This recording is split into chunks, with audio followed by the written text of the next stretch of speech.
What's going on, 49er Faithful, 49er Fam, 49er Gang? This is your boy, Niner Gang Podcast, aka 49er Dion, back here with another video. So definitely hit that like button, hit that subscribe button, turn on the post notifications so I can keep you up to date on any and everything San Francisco 49ers.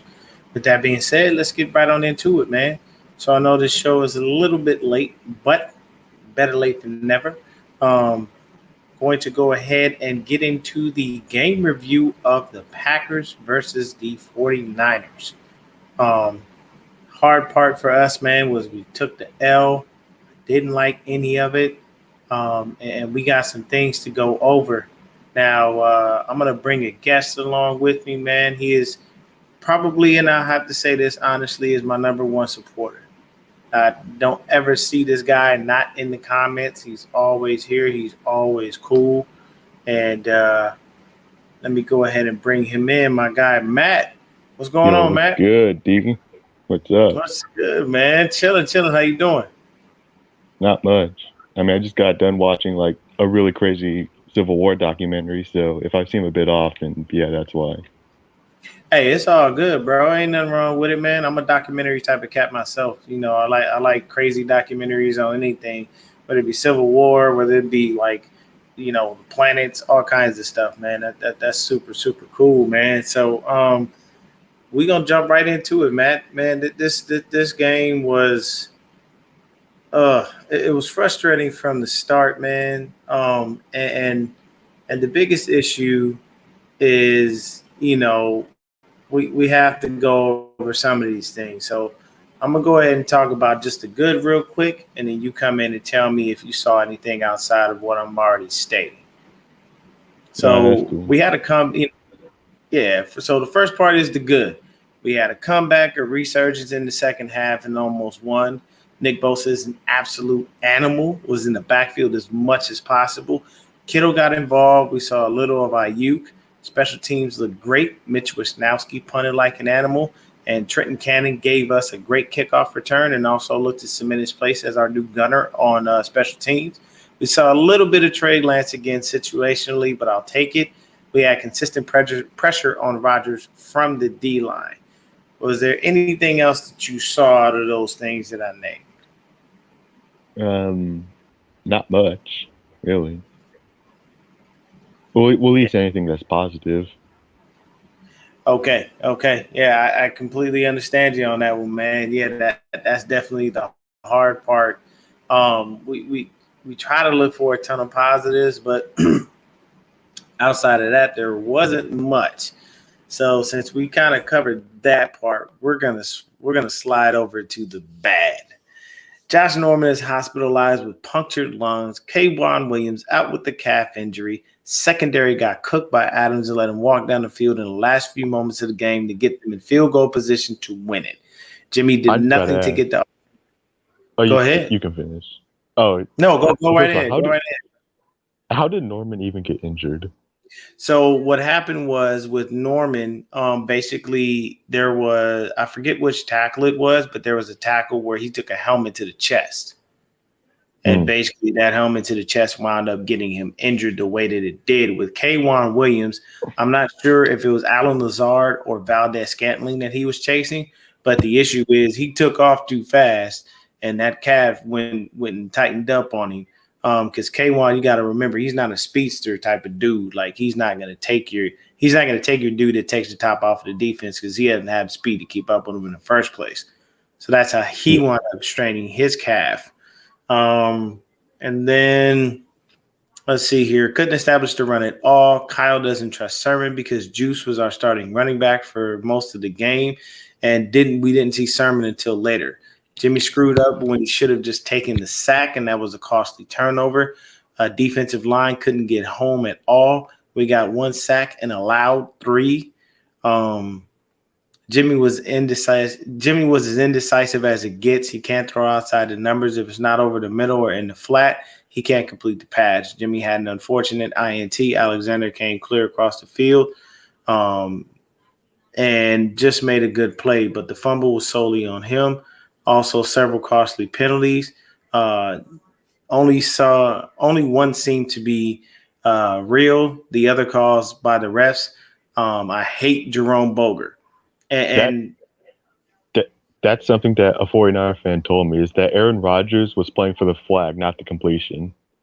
yeah, the thing with Aaron Rodgers that whole game, because I watched every single minute of it. Matt, do you know that Davante Adams had 18 targets and the rest of the receivers for Green Bay had 13? That's crazy. Like flat out insane. So you knew, like that tells you right there. What's going on, Silverado, Kev? You knew right there at that point he's going to Davante Adams. In the post-game interview, they said, "What was your game plan?" He said, "Throw it to Tay." Like, this is flat out ridiculous. It makes absolutely no sense how you can continually just screw this up. Like, it was bad, man. What else did you see or hear about that you just, outside of Jimmy being himself? Well, I did hear a lot of complaints about it, which I agree with. It's like, yeah, just get new DBs because we are very short on those. Yeah, and we did sign Buster Screen today. I do know a little bit about Buster Screen, but at this point, to be 100% honest with you, we just digging in the garbage. And there's no disrespect to Buster Screen, but this is what's happening. We are literally digging in the trash can, trying to find anybody we can that'll possibly start. Josh Norman thinks he's going to be able to play on Sunday.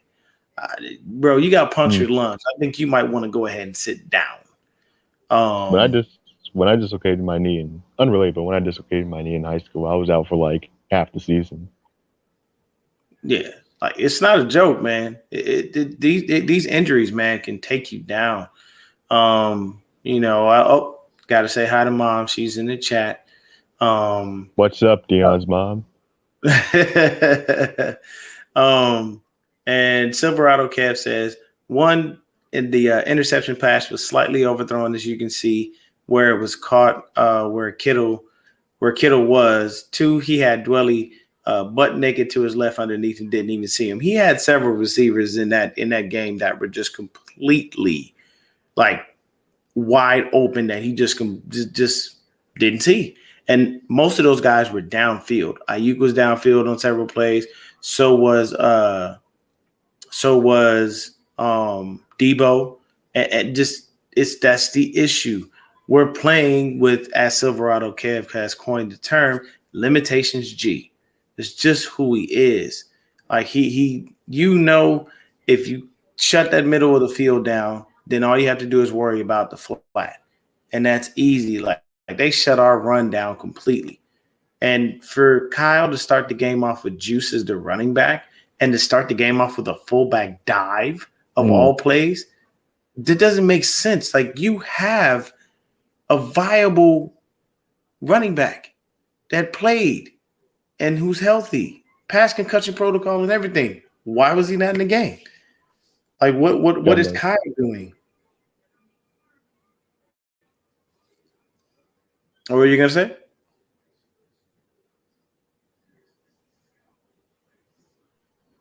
Can you hear me, Matt? Yeah, I hear you. Oh, okay.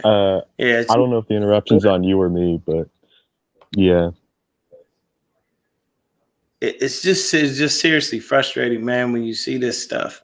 So just looking at the actual statistics of this game it'll blow your mind, man, because when you look at everything as a whole, things started to pan out toward the end, but we wound up actually kind of shooting ourselves in the foot in that first half, because if Trey Lance doesn't come in and score that touchdown, we're down 17-0 rather than 17-7.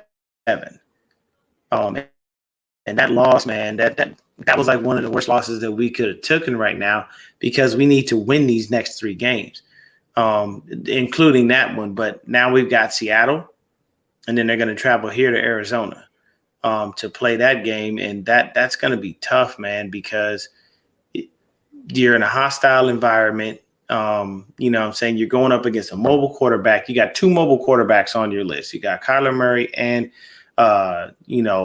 Russell Wilson. and we don't do very well against mobile quarterbacks. But nonetheless, go ahead. Something I gotta say about the Seahawks game is that, well, the Seahawks haven't been playing like the Seahawks. I mean, they blew like a 39 lead to Tennessee and got shot in the second half against Minnesota. So that could be a win. You're right. You're right. The Seahawks have looked pretty bad, man. And I'm gonna do a preview show on that one. I've been trying to find. I tried to find me a Green Bay fan last week, but dude never got back to me. So I just went ahead and did the show individually. What's going on, Havoc? How you doing, man? Havoc is one of the dudes from over on the Locker Room Rant, man. Havoc's a good dude. But let me see here. I'm gonna hit Silverado's Kev's comments because Kev was going off, man. And I know when Real Talk Naughty Talk come on tomorrow, he finna go. He's about to fly. So he says his third point. It was 1st and 10. No need to risk a turnover. So trying to be a hero so early in the possession. 4th, Kittle had a man in his pocket, so it would have been a big gain. But not much yak in a contested catch. 5, he's got a C/notice Alexander coming off his man. He was able to do so because he read Jimmy's eyes and he stared down his target. Jimmy does have a really bad habit of staring down his targets. He truthfully does. That is one thing that I see with him consistently, and it's extremely unfortunate because the one thing that you don't want to do as a quarterback is stare down your target because it gives everybody the idea of where you're going. At least if you stare that target down, but you know there's another dude coming on the play and you're going to throw it elsewhere, that makes sense. But staring your target down and going actually where you're looking is a bad idea. Unless that dude is just unless he's just wide open. If Jimmy can make more of those plays like he did on that Ayuk touchdown, then we would have be having this discussion about him staring down his targets. Yeah, because the Juice touchdown, Jimmy didn't throw that. I mean, he threw it, but Juice was the one who got the TD. He was the one who forced the rest of that to go that way because there was no other way for Jimmy to actually be able to go ahead and do so. And then going over the stats real quick. So Aaron Rodgers, 3 of 33, 261 yards, 2 touchdowns. I only took 1 sack. Rushing, they did have 100 yards total. Aaron Jones had 19 carries for 82 yards. He averaged 4.3 yards per carry. That's bad on us as a defense. He did have that 1 TD. And this is what I was saying. 31 total targets. Out of those 31 total targets, Devontae Adams has 18. He winds up with 12 catches for 132 yards and 1 TD. Valdez-Scantling, 3 catches, 59 yards, 1 TD. The man was averaging 19.7 yards a catch. You know, Alan Lazard, 1 catch, 42 yards. You know, like these are the things that these are the guys that he's going to go to, out of everyone. We saw, what's killing me? They have Amari Rodgers and they don't use him at all. And that kid's buried on the depth chart, and I feel so bad that that he's not being used, man. Like, we could use Amari Rodgers. I would love to have him on this team because Amari Rodgers to me is another Debo, and I don't mind having 2 Debos on one squad. I'm perfectly fine with that. And the kid was really dynamic and he showed up and showed out when he was at Clemson. He did great at their pro day. He did great at the House of Athletes combine. Like, this kid is an amazing player, and it sucks that he's just sitting buried on a roster. And for God's sakes, he's buried behind Randall Cobb, who is nothing this year at all. Wasn't Amari Rodgers their first round pick? No. I don't think he was their first round pick. I think he might have been like their second or third round pick. But I don't think he was their first round pick. I think they went defense on the first round, if I'm not mistaken. But my boy Havoc said, as a Titans fan, y'all better run the damn ball or at least sustain long drives against the Seahawks. Vikings and Titans both showed you the Seahawks defense will fold in the second half. You're right, Havoc. You are right. The Seahawks defense that's the suspect part of them. But then you flip to the other side in the offense, It's DK Metcalf, it's Tyler Lockett, it's Will Dissly. I'm not worried about their run game because 9 times out of 10 their running backs are injured. But for us, as beat up as we are defensive back, we've got to worry about DK Metcalf. We've got to worry about Tyler Lockett. We got to worry about the tight end Dissly. And Russell Wilson is a mastermind at making sure those guys get open and being able to take care of them. And if you shut down one, i.e. DK Metcalf or Lockett, the other one's going to eat. And we don't have dudes that are keeping up with DK Metcalf. Mm-hmm. Yeah. Like, it's crazy. But then for them on the defensive side of the ball, their defense played a lot better than I anticipated. I definitely didn't expect them to be able to do what they did. So we have Oren Burks and Jonathan Garvin with a combined sacks. Rashawn Gary, TJ Slayton with a combined sack, and Preston Smith with the sack as well. That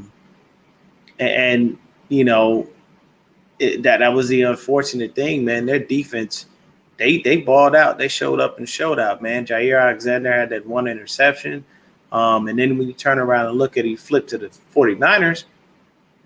Jimmy, 25 and 40 for 257 yards, two touchdowns, one interception. He took 4 sacks. My bad. I thought he took 3. He took 4.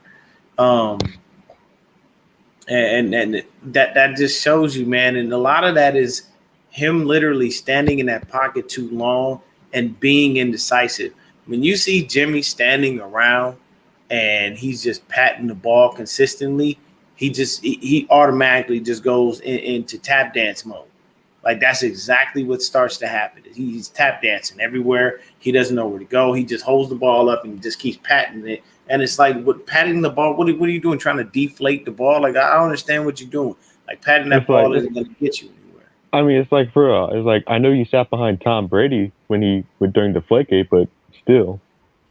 Right? Like, there's no way that you're tapping that ball a billion times is going to put in the air out of it or something. I don't know. But it didn't pan out well. And then look at the run game. Trey Sermon, 10 carries for 31 yards and 1 TD. It's nice that he got the touchdown, but 3.1 yards per carry, that's not going to cut it. Juice, 5 carries, 14 yards, 2.8 yards. That's not going to cut it. And then we had these little end arounds with Brandon Ayuk, George Kittle, and Deebo Samuel.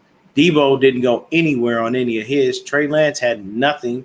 He just had that 1 TD, and that was only for a yard. Then you flip to the receiving. Kittle with 7 catches for 92 yards. Deebo Samuel, 5 for 52. Juice, 4 for 37. Ayuk, 4 for 37. Both of them had TDs. Mohamed Sanu, 3 for 36. The curious thing for me is they've all but phased out Trent Sherfield. Yeah. And I don't know how you phase out Trent Sherfield when you were just telling Ayuk not but a week and a half ago that he needed to earn his spot. So I don't understand. Like what are your thoughts on that? You tell Ayuk, hey, man, you got to earn your spot. Trent Sherfield balled out in OTAs and training camp. And he earned that, and you got to bring it back. But that's the thing, though. OTAs are basically simulations. It's nothing compared to like an actual defense's game plan. So that's why they say OTAs don't mean much in the regular season. Yeah, man, it definitely was crazy. I didn't expect them to basically like give it right back to him because Kyle, he's real iffy. When you get in his doghouse, he really gets upset. He gets on one. And then when you flip to the other side of the ball, man, there was consistent pressure. I'll give him that. Consistent pressure on Aaron Rodgers all night long. The issue is Aaron Rodgers was getting the ball out within 2.5 seconds or less. And he just went to Devontae as much as he possibly could. And on the game preview, I said it's simple. Slow Devontae Adams down. Don't let Valdez-Scantling beat you over the top and stop Aaron Jones. And we weren't able to get any of those done because Devontae Adams ate us alive. That last drive was just completely mind-boggling because I didn't know what the sense was where we actually just allowed Devontae Adams to be free on that. Like he just none of his catches were contested. Nobody was anywhere near him. And he's able to walk down the field, and you give Aaron. We tried our best to suck that clock dry, and I think we gave the ball back to him with 29 seconds. This is flat out ridiculous that in 29 seconds they were able to wind up in field goal range, and Mason Crosby's pretty much money from that, and then we wind up losing the game. It just didn't make any sense. Yeah. And speaking of all this, I've seen a lot of 49er fans who thinks we should sign Sherman. Sherm's like on a visit around the league. Honestly, I think he visited with the Bucks yesterday. I think he's visiting. I think he's going to sign there. He probably will. Yeah, you want to go to a Super Bowl contender. If I'm going to get up off my couch and I wasn't doing anything, I want to go to a contender too. So, I mean, I'm not. Yeah. I mean, he could just ride the bench and not do it. But at the same time, the Bucks did lose Sean Murphy-Bunting. Yeah. So they lost. That's the only reason that they in the market for a DB is because they lost the dude. And to be honest with you, when I'm looking in our division, the Rams are actually starting to bother me a little bit. Yeah. I'm not worried about the Cardinals. They'll fall at some point. Yeah, they'll probably go 8-9 this year. Right. Yeah, I don't see them pulling off a playoff run, but our division is going to give at least 2 playoff teams because we are the best in football. But the issue is, I don't like how Stafford looks with the Rams. I don't like any of that at all. He's looking way too efficient, and that Rams defense looks reinvigorated. And definitely that would happen. Havoc says, bring out Lance this week with some design runs. We don't want Lance in the game for design runs. We want Lance in the game, period. I'd love to have him in with some design runs, but I'd want him in the game. That's something I want to talk about with the Lance situation. By all means, go right ahead, brother. All right. So I know a lot of 49er fans want Trey Lance to start or whatever. Yeah, I want him to see what he can do. I agree that Jimmy isn't the guy, but still. If Trey Lance does come in and just falls apart and then he gets benched for Jimmy and Jimmy starts playing well, showing people obviously he's probably going to play better than Trey since Trey's a rookie. If that happens, that's probably going to hurt Trey in the future. Which is why I think we should keep Jimmy in. You make a valid point with that. I honestly didn't think about that. My thing is, if you put Trey in, you can't take him off. If you start him, he has to stay that way. Because the thing that I thought, and me and a lot of people think this way is, if we're going to have a quarterback who has a bunch of inconsistencies, why not let it be with the rookie rather than a veteran? Jimmy, technically speaking, from a technical standpoint, is only a 2-year vet. That's as long as he's been in the NFL because he's only played technically a little over 32 games. But the issue is that, it's frustrating because we're watching him continually screw up. But I think, honestly, you got to I'll keep using this because this is all I have. If you saw what happened in that Raiders game with our run game when Trey Lance was in there, super dynamic. So I have no reason to believe that you have to make him throw the ball more than 20 times. I don't mind him not having a ridiculously high throwing total. It's not going to bother me if the run game is that crazy dynamic. It's a beautiful thing for me. I'd rather do that and turn that into, us being Baltimore to an extent, but with a better throwing quarterback. You know what I mean? Yeah. But can I address Silverado, Kev, real quick? Go right ahead. All right, Silverado. It's I understand what you're trying to say that Jimmy won't do much better than Trey, but at the same time, Trey, he probably won't be a Justin Herbert this year, but I get where you're coming from. I really do. But hey, at the same time, if Trey does come in and he just lights up the league, then hey, I'm all for it. If you have a magic crystal ball and seek in the future, then like give that to Kyle and see if that'll work. But at the same time, it's like, I mean, as of week 3, Trey Lance does have the best completion percentage of all the other rookies that were taken in the first round. Yeah, and that's the thing, and we believe me, Matt, you making great points, and everybody completely understands what you're stating. It's just we see these things, and our first thought is if you can protect Jimmy with all these little throws that you want and all the little ways you scheme up things for him, then why can't you protect Trey? I understand that, and Havoc said it. He said it best. Kyle doesn't want to start Lance because of the read timing. That's the key to his offense. It's hard to ask a rookie QB to force himself to go to the next read based on timing. Like, I get that, but you'll learn that with reps, and you'll learn that with live reps. Like, it's going to take time. If he was going to start Lance, it would have been better to start him against Detroit and Philly, because those are two, you start with a really subpar defense, and then you go to a defense that's not mediocre, but it's not overly fantastic. You know what I mean? So if he would have played in those games just a little bit more, then we would have been fine. Because playing against Green Bay, you don't want to put him in there up against Jair Alexander, because Alexander will eat his lunch. You don't want to go ahead and have those types of situations. Basically, you don't want him to wind up having those types of situations, as far as that is concerned, where he looks bad and you destroy his confidence. Is a Cardinals fan trying to break into your house? Nah, man. Wife got up. Yeah, she must have tried. What's going on, Matt Moses? Yeah, nah, man. Remember, Matt, I'm on the West Coast, so I'm good. I'm not up too late. Yeah. Yeah, he said, but I also haven't seen Lance show how he can make touch. All the things that we haven't seen Lance really do, we'll see in time. You learn and you grow while you are in the NFL, and it's definitely a different thing.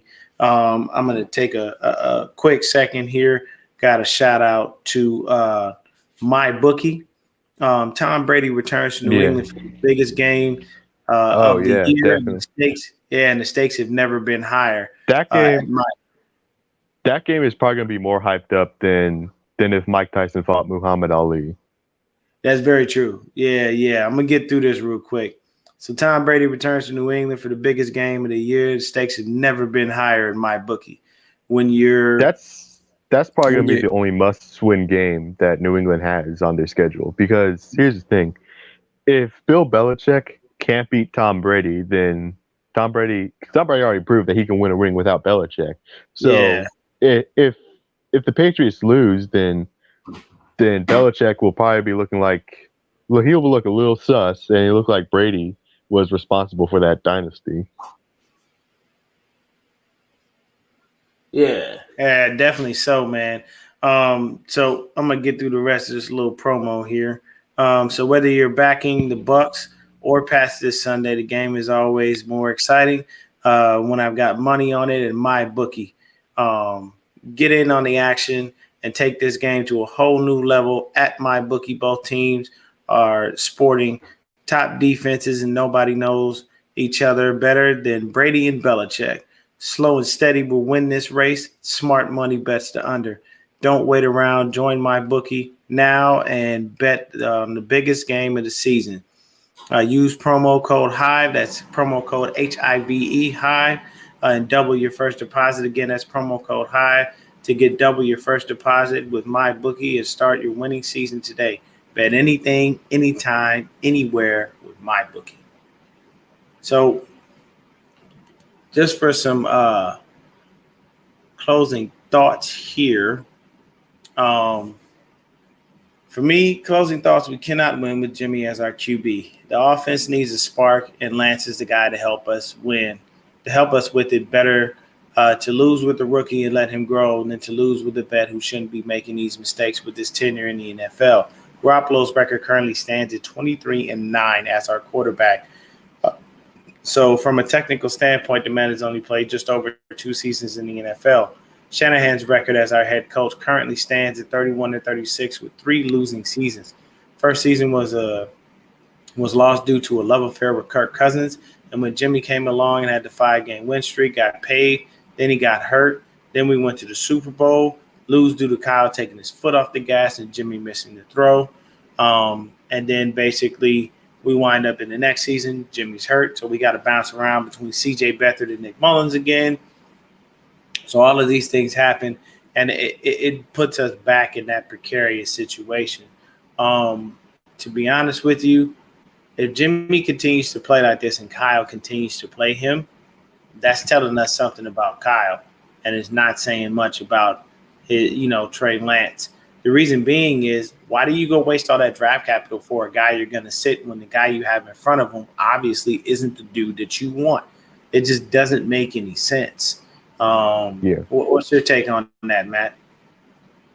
I guess what I said earlier, it's like, I don't know what much to say because I already just said what my thoughts are on the situation with Jimmy and Trey.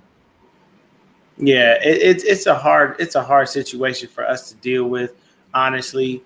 The biggest thing for me is you waste your draft capital to go get a quarterback, but then you don't want to play the quarterback. And then you turn around and go, well, I like the quarterback that I currently have, and he can do some things, but I know he's limited, so I'm not sure if I want to put him in or I want to put the rook in, and then you want to throw Trey in little gimmick situations rather than just giving the man the ball and letting him play. This is why I posted on Twitter. I think Kyle should keep Jimmy as a starter, but put Trey in more plays. Okay, I agree with you on that. I could see him working him in on more plays and honestly letting him throw. If he wants to protect Trey Lance, the simplest thing he can do is he can go ahead and put Trey in and make sure Trent Sherfield is on the field with him. Him and Trent Sherfield have an undeniable connection. They had it all preseason. They had it all offseason in general. So if you put Trey in and you put Trent Sherfield on the field, you got a good security blanket for him because he has a rapport built with him. And then you say, okay, look, man, if you get in trouble, make sure you find Sherfield. This is your first read. This is your second read. Like, you got to let him work through the kinks. And then once he works through those kinks, it'll make life easier for everyone. But it's definitely, a situation where we've got to start looking toward the future because we could possibly at least make a nice little run in the playoffs at a bare minimum with the squad we currently have. And if we're going to do that, we need a quarterback that's going to be able to do things differently because there aren't any defenses that fear Jimmy. Hell, the Chargers were laughing at him in the preseason on the sidelines. So that tells you, kind of all you need to know. But right now, Jimmy is our starter. So, as a Niner fan, you got to back him. But at the same time, about the Chargers do have a really good defense. I mean, they forced like 4 turnovers against KC. That much is true. And the Chargers have the guy that we should have drafted. We should have drafted Asante Samuel Jr. instead of Aaron Banks because Aaron Banks is doing absolutely nothing for us but sitting on the sidelines. And he's buried on the depth chart. He's not going to see a snap on that field this year. And we spent the 2nd-round pick on the dude who ain't even on the field. And that makes absolutely no sense. Like, you've got to at least at a bare minimum get something out of these guys. Nice that we found Diamador Lenore, and he looked great for us. He's doing fairly well this season. He got burnt a couple of times, but, he's going to continue to grow and learn. But at the end of the day, if you got a 2nd-round offensive lineman, that dude most likely should have been fighting him, for a viable starting spot. And oddly enough, he's not going to be the one that comes in if anybody goes down. It'll be Jonathan Cooper because he was the one who showed up and showed out, and he's backing up Trent Williams, who definitely has been balling out ridiculously well. Even Mike McGlinchey has even looked better in pass pro, as far as this year goes. But, I agree with you, Havoc. Kyle is looking for as much perfection as possible when Lance gets his start. I get that, but you're not going to get perfection out of him. It's going to be a situation where you're going to bring them in. There's going to be some hiccups, going to be some mistakes. These are all growing pains of a rookie. And I know the rookie quarterbacks right now are getting beat up across the league. But unfortunately, Zach Wilson's in a bad situation. So is Trevor Lawrence, a.k.a. Sunshine. And Mac Jones is in a better situation up there in New England. He's probably got the best QB situation of all because they'll find ways to make him more efficient, and they'll continue to work on those things. But when it comes to Zach Wilson, he's just looking awful.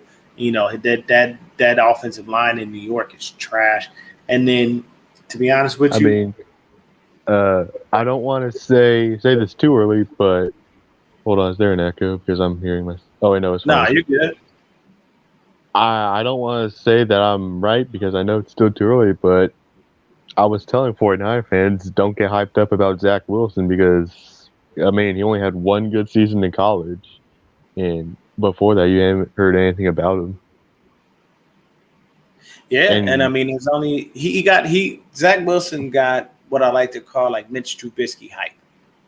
Yeah, you didn't hear about him all season, and then randomly when the draft comes, everybody start talking about him because Mitch Trubisky got that hype like that. Mitch Trubisky went to North Carolina of all teams. Like, when's the last time you heard of a dope player coming out of North Carolina? The only one I know of is Julius Peppers. Like, that's literally it. I've never heard of anyone else coming out of North Carolina.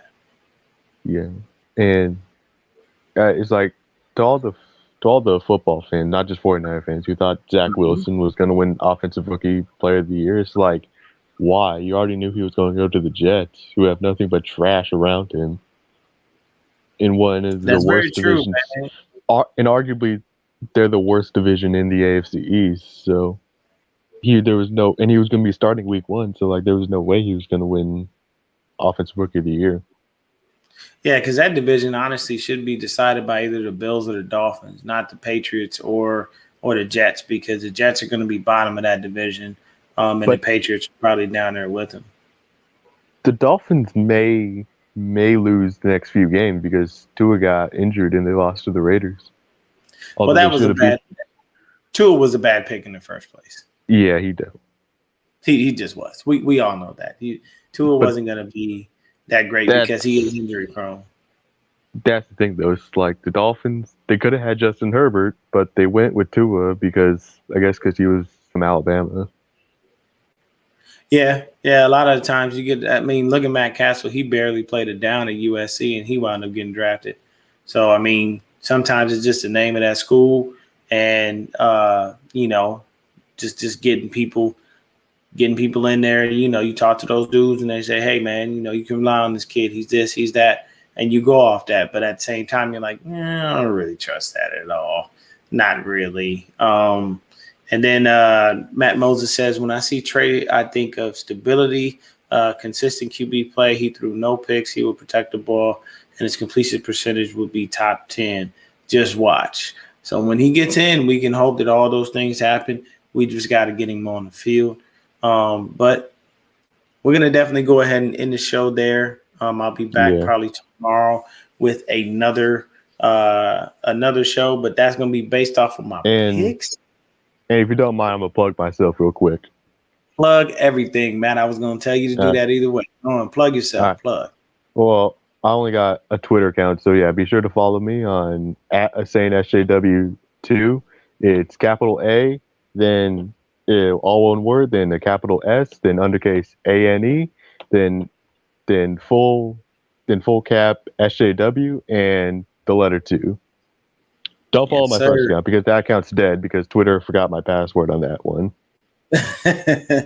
Yeah, man. Matt is a real cool dude. He's a definite Niner fan, man. And like I said, he's my biggest supporter. I've never did a show where I did not see Matt in the comments for any reason, man. He's been with me since day one, and I appreciate him taking the time to come on and hang out with me. What's going on, 49er Chanel?